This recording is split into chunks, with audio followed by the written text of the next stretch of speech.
السلام عليكم ورحمة الله وبركاته. ازيكم يا حبايب قلبي؟ عاملين ايه النهاردة؟ يا رب تكونوا بخير في صحة وفي سعادة وفي راحة بال من رب العالمين. اتمنى تشرفوني في قناتي. اتمنى بقى تعليق حلو منكم كده ولايك واشتراك في القناة وتعليق حلو كده عشان يوصل لكم مني كل جديد. واتمنى لو انتوا في اي موضوع عايزين نتكلم فيه اتكلم فيه، قولوا لي في التعليقات. وحشتوني قوي قوي من الفيديو اللي فات. بصوا يا حبايب قلبي، انا دلوقتي النهارده طالعه اتكلم في موضوع مهم جدا جدا جدا. هو البنت في سن المراهقه. تمام.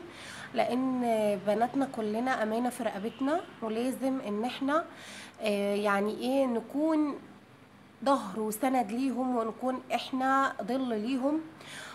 بالذات في الظروف اللي احنا دلوقتي النت والكلام اللي احنا بنسمعه كله دلوقتي طبعا، عشان خاطر ربنا يا رب يحافظ على بناتنا. وربنا يسترها عليهم يا رب. قبل ما ابدا الفيديو، عايزه اشكر كل حد بيتفرج على فيديو على فيديو ليا، وعايزه اشكر كل واحد بيدعمني، وعايزه اشكر بجد اخواتي اللي معايا، اللي هم سند ليا. ربنا يا رب ما يحرمني منكم ابدا. ويا رب كده كل اللي انتوا بتتمنوه ربنا يحققه لكم.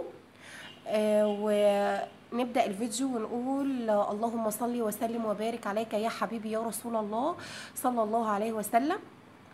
النهاردة احنا هنتكلم عن البنات في سن المراهقة وفي الدراسة يعني انا هتكلم عن البنت من سن الابتدائي كده لغاية سن المراهقة. طبعا انا ربنا يا رب يخلي لي بنات يا رب. انا عندي بنات برضو غير يوسف، عندي بنات ربنا يخليهم لي يا رب ويطرح لي فيهم البركه. طبعا من سن الابتدائي دوت تحس برضو ان البنت ايه عايزه تفرض رايها، وعايزه ان هي يعني ما تسمعش الكلام، وعايزه ان هي مش ما تسمعش الكلام. طبعا حسب التربيه، كله حسب التربيه. بس احنا بنقول في نقط او في طلبات او في ساعات حاجات بتحصل بتخلي البنت تعمل كده. فاحنا عايزين ان احنا نقول كده، نبدأ كده بسم الله الرحمن الرحيم، ونتكلم من اول سن الابتدائي عن بناتنا. لازم احنا اللي نرشدهم، لازم احنا اللي نوعيهم، لازم احنا اللي نقول لبنتنا تعمل ايه وما تعملش ايه، تتكلم ازاي، توطي صوتها، ما تعليش صوتها، ما تضحكش بصوت عالي، ما تقولش كلام خارج او الفاظ خارجه. نعلمها مثلا نظافه هدومها، نظافه اسنانها، نظافه نفسها. تمام. نعرفها مثلا تمشي مع صاحبتها تتكلم في ايه، ما تتكلمش في ايه، تاكل مثلا طريقه الاكل مثلا تبقى ازاي قدام الناس، تاكل ازاي. برضو في حاجات قدام الناس لازم احنا ما نعملهاش، علشان خاطر مثلا ما حدش ياخد عننا فكره وحشه. مش معنى كده ان احنا نعملها واحنا مثلا في بيوتنا، لا، بس احنا بنتكلم ان احنا مثلا طبعا قدام الناس ان احنا بنظهر بصوره كويسه. مش معنى كده ان احنا نبقى وحشين، لا، معنى كده ان احنا نعلمهم ايه اللي ينفع يتقال وايه اللي ما ينفعش يتقال. لان في ناس بتستنى الغلط للبني ادم، وبتستنى ان هي تتكلم مثلا على ابنك او بنتك، يعني ايه، تستنى الغلط عشان تتكلم عليهم. فاحنا مش عايزين ندي فرصة لحد ان هو يتهمنا بشيء او كده. وحاجة كمان ان احنا يعني احنا مش عايزين ان احنا نعمل حساب للناس اكتر من اللازم، اللي هم مثلا بيشوهوا في صورتنا. يعني طبعا لا، ده مرفوض خالص. فاحنا لازم انا بتكلم في التعليم، انا بتكلم ان احنا نعلم بناتنا ايه. هتعلمي بنتك الصح من الغلط في مرحلة الابتدائي، في مرحلة يعني من قبل كمان ما تدخل الابتدائي، وانت بتعلمي بنتك تعمل ايه وما تعملش ايه. النظافة تعلميها ازاي ترتب سريرها، تعلميها ازاي ترتب ادواتها، تعلميها ازاي تنظم دولابها، تعلميها ازاي تنظم مكتبها او الحاجة اللي هي بتدرس عليها. كل دوت بيساعد بعد كده في نظافتها، في سلوكها، في تقييم سلوكها. هو صحيح في الاول بيبقى تعب جدا للام، لان الام يا جماعه دورها مهم جدا بجد. الام والله العظيم ثلاثه ما بتقعدش، يعني بصوا، يعني لو كتر خيرها لو عرفت تنام. تمام. الامهات فعلا بتتعب جدا جدا جدا، وانا ام وعارفه ومقدره والله. بصراحه تعب الامهات، ربنا يا رب يخلي لكل ام اولادها ويجعلها كده تحسن تربيتهم. لان احنا بصراحه تربيه البنات صعبه، وتربيه الولاد صعبه. مش هقول تربيه البنات، انا الحمد لله عندي الاتنين، وعارفه تربيه البنت وتربيه الولد صعبين جدا جدا جدا، وبالذات في مرحله المراهقه. هننتقل بعد كده لمرحلة المراهقة. بنتك دي أمانة في رقبتك. أول يا جماعة ما البنت تبلغ عندنا شرع الله، أول ما البنت تبلغ تلبس الحجاب على طول، تلبس الطرحة على طول. بنتك هتلبس الطرحة. تمام. طبعا لازم تعرفيها دينها، لازم تعرفيها ان هي مثلا برضو ما تلبسش لبس قصير، ما تلبسش لبس ضيق، ما تمشي في الشارع ازاي، تمشي في الشارع ازاي. كلام في التليفون ممنوع في الشارع، ضحك بصوت عالي ممنوع في الشارع. تتكلم مع صاحباتها بصوت واطي وبطريقه كويسه وباسلوب كويس. ممنوع الالفاظ الخارجه، حتى لو انت مثلا اصحابك بالوضع دوت يبقى لا، بلاش ان انا اكون زيهم، او لو انا شفت بنت بتعمل كده بلاش ان انا ابقى زيها. تمام. لازم تعرفيها تصاحب مين وما تصاحبش مين، تعرفيها سلوكها، تعرفيها مثلا ان البنت اللي بتعمل اللي بتكلم ولاد ده غلط. لازم تعرفيها ان احنا مسؤولين قدام ربنا سبحانه وتعالى، لو انت عملتي حاجه من ورايا انت اللي هتتحاسبي عليها، مش انا اللي هتحاسب عليها. انا يعني بقول لكم بجد على قد الكلام اللي انا بقوله دوت. الكلام اللي انا بقوله ده انا بكلمكم كاخت، لان انا عندي الحمد لله بنتي في اعداديه، فانا فاهمه كل الكلام اللي انا بقوله دوت. كل مرحله يا جماعه وليها ان انت تعرفي تتعاملي معاها ازاي. اللي وصل لغاية هنا في الفيديو ما يصلي على النبي كده في قلبه، عليه أفضل الصلاة والسلام. اللهم صل وسلم وبارك عليك يا حبيبي يا رسول الله صلى الله عليه وسلم. يصلي على النبي في قلبه ويعمل لايك واشتراك في القناة وتفعيل زر الجرس عشان يوصل لكم مني كل جديد. وأهلا وسهلا بكم في قناتي يوميات أم يوسف. بصوا بقى يا حبايب قلبي، يعني انا كان في مشكله والله العظيم ثلاثه، انا زعلت جدا جدا على الام، لان هي جايه بتحكي مشكله ان بنتها يعني ما بتسمعش الكلام. ان هي بنتها دي عندها 19 سنه وما بتسمعش الكلام خالص. اي حاجه بتقول لها عليها ما بتسمعهاش، لو قالت لها حتى ناوليني كوبايه ميه ما بتديها لهاش. هي بتقول من صغرها، الام بتحكي وبتقول البنت دي انا من صغرها كنت بعمل لها كل اللي هي عايزاه، وما كنتش بتاخر عليها في حاجه ابدا، وما كنتش ان انا مثلا يعني ايه بعز عليها حاجه، كل حاجه ليها كانت مجابه. لو طلبت لبن العصفور اساسا من اساسه كنت بجيبه لها، ما كنتش بزعلها، وما كنتش يعني خلاص بقى الام دلوقتي كبرت وطالبه مساعده البنت، مثلا تقوم تروق، حتى تقول لك حتى سريرها ده ما بتروقهوش، تقوم مثلا حتى تروق سريرها، تقوم مثلا تعمل لها كوبايه شاي، تقوم مثلا. طبعا دي كارثه يا جماعه، دي كارثه ان احنا نوصل نفسنا مع اولادنا لكده. فدي كانت مشكله، فانا بصراحه حبيت ان انا اعرضها واتكلم فيها. لان انا بصراحه ما عجبنيش نهائي نهائي كلام البنت ابدا، وكلام الام ابدا، وطريقه البنت مع الام، ان هي يعني احمدي ربنا ان ربنا اداكي ام كده. احمدي ربنا ان ربنا اداكي ام بتحبك وبتخاف عليكي وعايزه تعمل لك كل حاجه. ليه انتي بترفضي النعمه اللي ربنا اداها لك؟ ليه انت بترفضي ان انت لما تتجوزي بعد كده ويجي واحد معلش راجل ملوش لازمه يروح جاي معلش مطلعه عليكي؟ هتعرفي قيمه والدتك.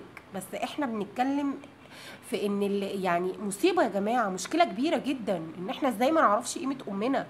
دي حاجه ده يعني يا ريتك يا امي كنت موجوده، وانا والله كنت ابوس التراب اللي انت بتمشي عليه.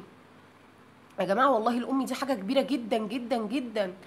المفروض ان احنا آه، يعني مش هقول نعمل لها برواز، بس هقول ادوها قيمتها، ادوها لحظة حنان، ادوها طبطبوا عليها، حبوها حبوها بس بطريقة تانية غير اللي انتوا تعرفوها. يعني الام مننا يا جماعة عايزة ان انت تطبطبي عليها وقت زعلها، ان انت لما تكون تعبانة يعني توطي على ايدها وتبوسي راسها وتقولي لها يا حبيبتي ام الف سلامة عليكي، اقل كلمة تقوليها، مش تطلب منك الطلب ما تعمليهوش. فطبعا بصراحة المشكلة ديت لما جت يعني وقابلتني وكده، الحل بتاعها كان الناس اللي في الموقف دوت اللي كانت بتحل المشكلة قالت للأم بنتك دي انتي اللي خليتيها عملت كده، اسحبي منها كل حاجة إيجابية انت اديتيها لها، كل حاجة انت عملتيها لها اسحبيها منها. تطلب الطلب لا مش هيجي، تطلب الحاجة ما معيش، تطلب لغاية ما تتعدل، لغاية ما تتعدل وتعرف ان الله حق.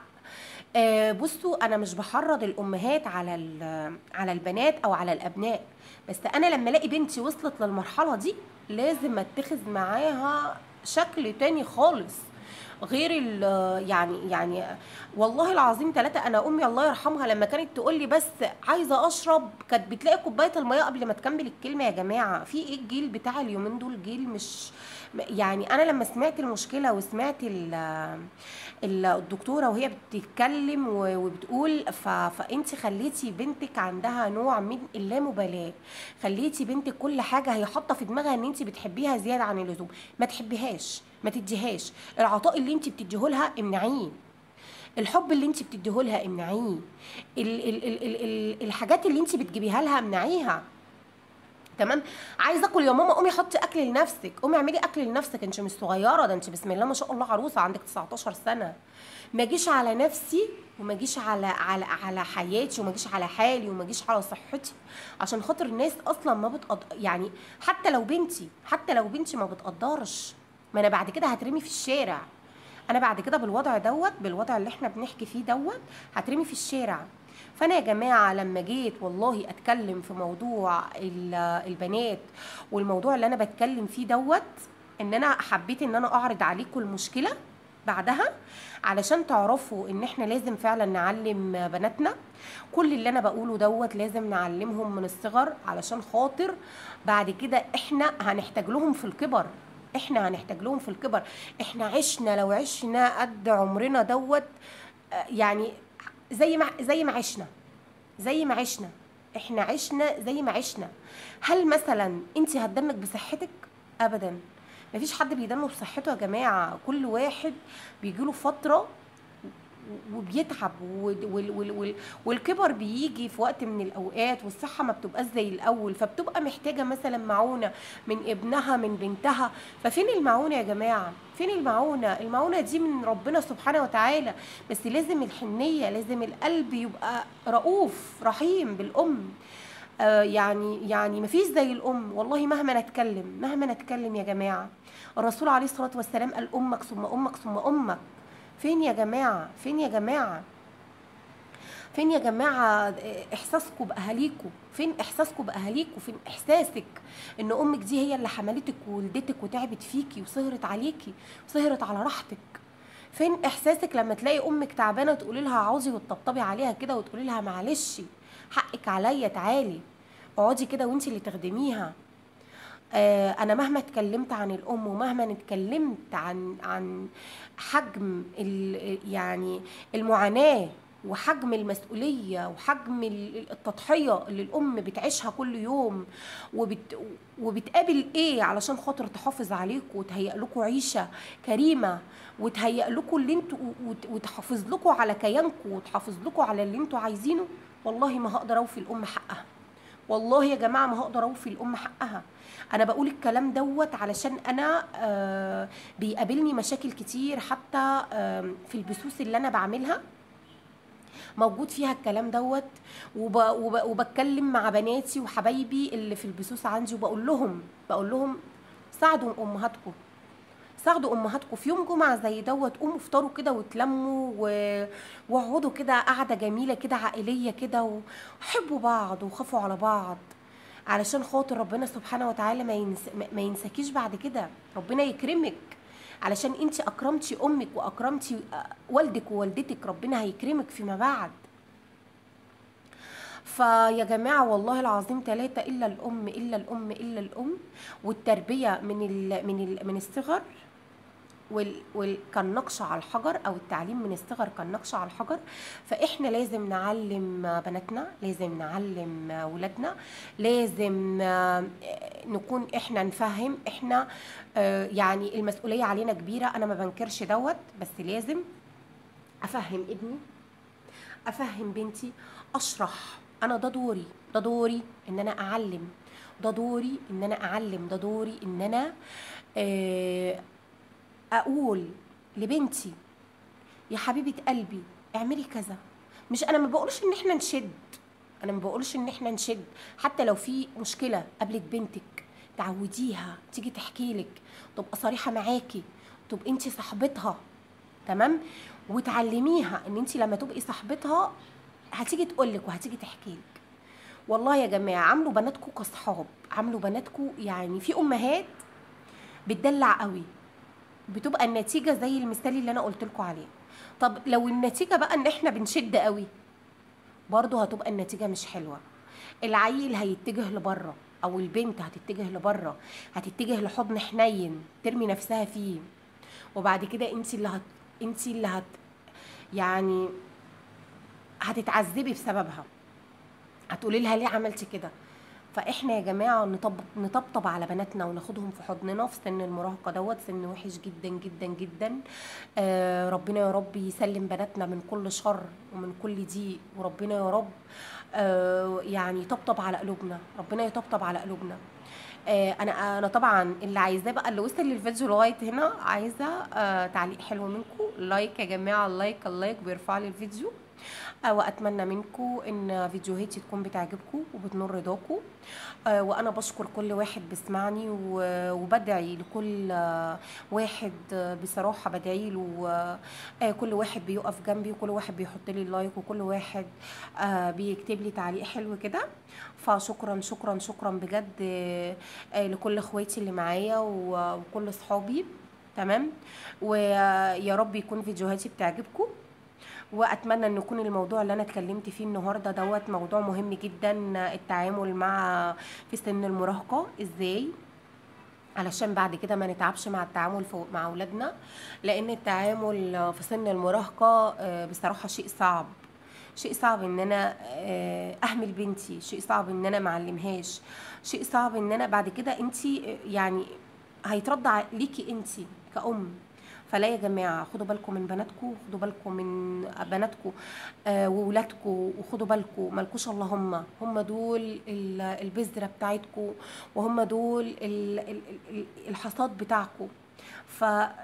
نقوا الحصاد، نقوا الحصاد، وقفوا جنبه، وخلي بالكم منه، وخلي بالكم منه، لان بجد والله العظيم ثلاثة انا كل يوم بسمع كوارث ومصايب بسبب الاهمال. بلاش ان انت تهملي بنتك وتسيبيها وتخرجي، لا، حافظي على بنتك، حافظوا على بناتكم، حافظوا على بناتكم عشان ربنا يحافظ عليهم. وربنا يا رب يحافظ على بناتنا كلهم، وربنا يا رب ينولنا كلنا الخير، وينولنا كلنا الحاجة اللي احنا نفسنا فيها، وربنا يطبطب على قلوبنا جميعا. وبشكركم ان انتوا سمعتوني لغايه دلوقتي. اتمنى ان الفيديو يكون عجبكم ونال رضاكم، واشوفكم ان شاء الله على خير الفيديو الجاي، ومع السلامه حبايب قلبي، باي باي.